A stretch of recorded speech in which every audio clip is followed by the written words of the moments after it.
ዛሬ እንግዲህ ዝነኛው ጠበቃ ሉላን ለመድፈር ሲታገል እጅ ከፍንጅ ተያዘ። ሉላና ዳጣ እንዲሁም ደግሞ መርዙ ደላላ ሆነው ያቀዱት እቅድ እንደፈለጉት ባይሆንላቸውም በከፊል ግን አሳክተውታል።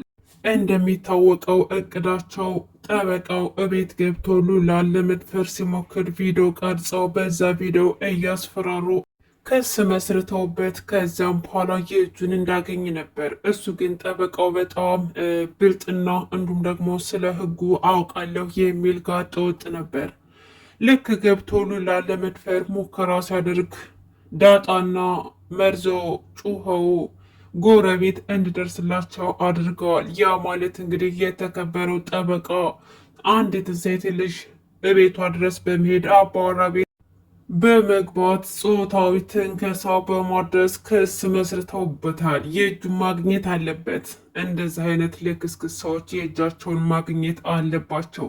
ማህሌትና ዝና እንግዲህ ለአንድና ለመጨረሻው ማህሌት ከብሩክ ቤት ገብታ የሚፈልገውን ነገር እንድታደርግለት ነገራት። እንዲሁም ደግሞ ማህሌት ኤፍራታን አንገቷን እንቅ አድርጋ አንቺ ነሽ እቅዴን እያበላሸሽብኝ ያለሽው፣ ከጀርባዬ ሴራ እየጠነሰሽ ገንዘብ እየተቀበልሽ እቅዴ እንዳይሳካ እያደረግሽው አንቺ ነሽ በማለት አንቃ ይዛ ስታስጨንቃት ነበር።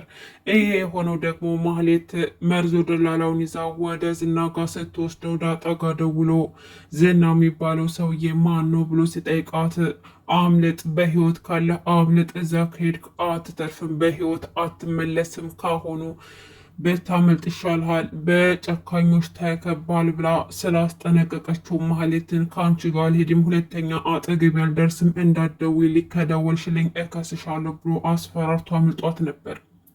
በዛ ምክንያት እንግዲህ አንድ ሳያስበው ሚስጥር አመለጠው። በጣም ጨካኝ አረመኔ እንደሆነችና እንዲሁም ደግሞ አንድን አደጋ ላይ ወድቆ ሆስፒታል የተኛን ሰው አፍና ልትገለው ሙከራ ስታደርግ እህቷ ኤፍራታ ደውላ እንዳተረፈችውን ሲነግራት ቀጥ ብላ ሄዳ ኤፍራታን ከቤቷ ድረስ በመሄድ አንቃ ማስጨነቅ ነበረ ምርጫ አደረገችው። እንዲሁም ደግሞ ኤፍራታ ምን አድርጌሽ ነው በቤት የምታሰቃየኝ? አንቺ እኮ የእኔ ሸክም ነሽ፣ የትልቅ ሸክም፣ ታላቅ የሆንሽ እንኳን ራስሽን አልቻልሽም። ደግሞ አንቺን ይዤ ቤት ተቀመጥኩኝ። አሁን ምን አድርግ ነው የምትኝ? ለምን ከህይወት አትወጭም? ለምን ከቤት አትወጭም? እያለ ስትናገራት ማህሌት ደግሞ የት አባሽ ነው የምወጣው? አንቺ ነሽ ከጀርባ የርሽ እቅዴን ያበላሽሽብኝ፣ ስለዚህ አለቅሽም በማለት አንገቷን አንቃ ስታስጨንቃት አይተናል። ኤፍራታ ምንም እንኳን አንዳንድ ጊዜ ራስ ወዳድ ብትሆንም እንደ ማህሌት ግን ጨካኝ አይደለችም። ሁለ ነገሯ በገንዘብ እንኳን ቢሆንም በገንዘብ መልካም ነገርን በገንዘብ እያደረገች ነው። ማህሌት ደግሞ ክፋትን በገንዘብ እንግዲህ የሁለታቸው ልዩነት ያለው ይመስላል። ቢሆንም ግን ማህሌት አሁን ላይ ግራ ተጋብታ ማረፊያ እንኳን አታለች። ሁሉም ሰው ፊቱን አዙሮብኛል፣ ማንም ሰው አይፈልገኝም፣ ማንም ሰው አይወደኝም በማለት ዝና ጋር ሄዳ ስታላዝን አይተናል።